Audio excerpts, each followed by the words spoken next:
You're watching Eye on Africa here on France 24. I'm Julia Kim. These are the headlines across the continent. The most vulnerable to climate change and the least equipped to deal with it. Africa takes part in the global climate strike. Thousands taking to the streets to urge governments to take swift action. And tens of thousands of protesters brave heavy security in Algeria, taking to the streets once more to demand the departure of the country's army chief. And France 24 catches up with South Africa's first black rugby captain in the lead up to the Springboks' first World Cup clash with New Zealand. That exclusive report later on in the programme. But first, thousands of people in cities across Africa have joined this global day of protests against climate change. Marches took place in South Africa's Johannesburg to Nigeria's most populous city, Lagos. In the Kenyan capital, crowds of demonstrators demanded swift action from the government. Nairobi is just one of the many coastal cities in Africa at risk from flooding due to global warming. Protesting to save the future. Hundreds marched through the streets of Nairobi this Friday for the global climate strike. They made their way from Uhuru Park to the Ministry of Environment, demanding swift action from the government. Climate change is real and it's coming for us, and it doesn't matter who you are, whether you are rich or poor, this thing is real. We started this when we saw the effects in Kenya, the droughts in the north and the fires that were on Mount Kenya. We were really upset that no one did anything about it.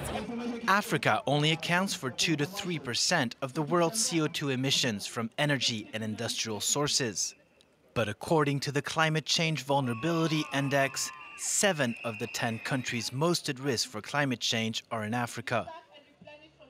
Some areas on the continent are already suffering the effects, including frequent and extreme droughts, destructive floods, and devastating storms.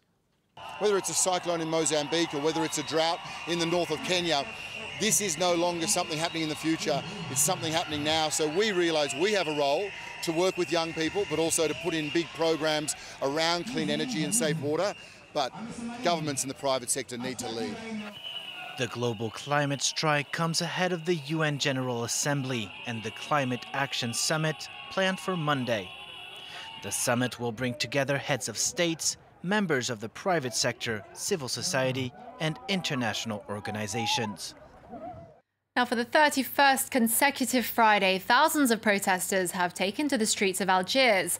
Amid heavy security, demonstrators gathered at the capital's main post office to demand the departure of the country's army chief, General Gaïd Saleh. Now, it comes after the government announced fresh elections for December and amid the army's growing clampdown on opposition activists. They crossed their arms in solidarity with protesters who have been arrested. In recent days, Algerian authorities detained 3 prominent activists. But protesters say they won't bow to pressure. On the 31st Friday of protest, authorities tried to block them from approaching the capital, as ordered by Army Chief Ahmed Gaïd Saleh. I have instructed the National Gendarmerie to deal with these actions with firmness, such as stopping and seizing vehicles and buses used to bring protesters to the capital. But protesters were defiant.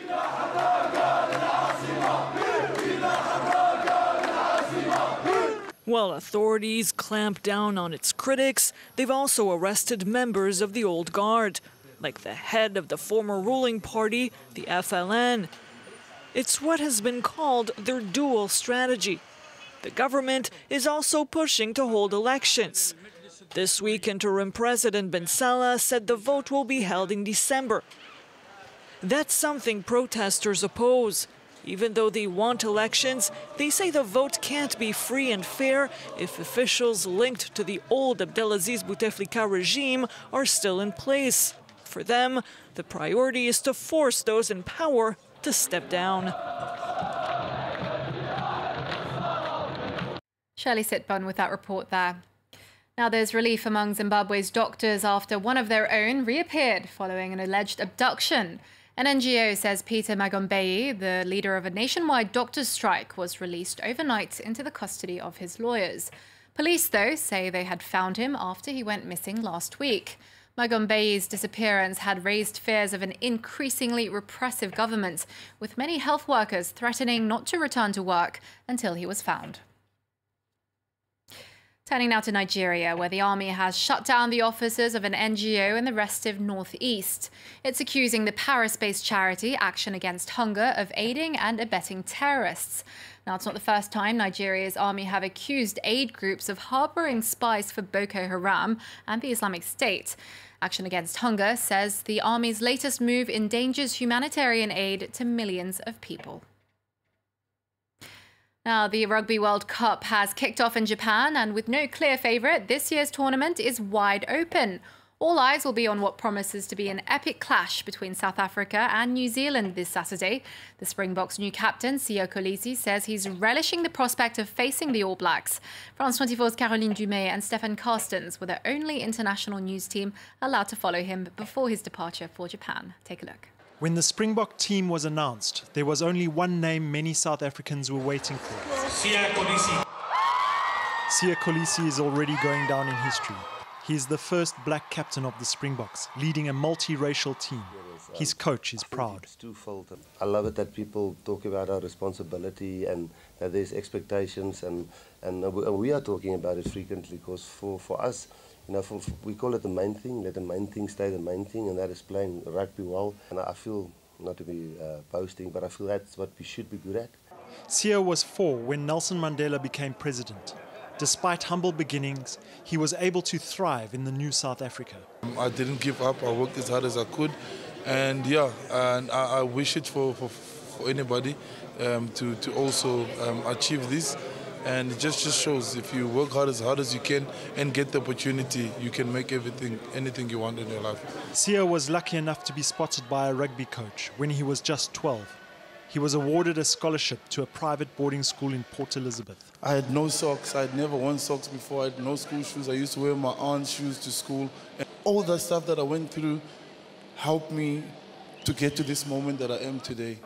At 21, he joined Cape Town Stormers. He was soon making a name for himself, not just on the pitch, but in the media. Like the time his team celebrated its 100th match, and he made an appearance as very much the family man. This vision of the ideal multiracial couple captivated his fans. As something of a youth idol, Siya Kolisi always makes time for a selfie.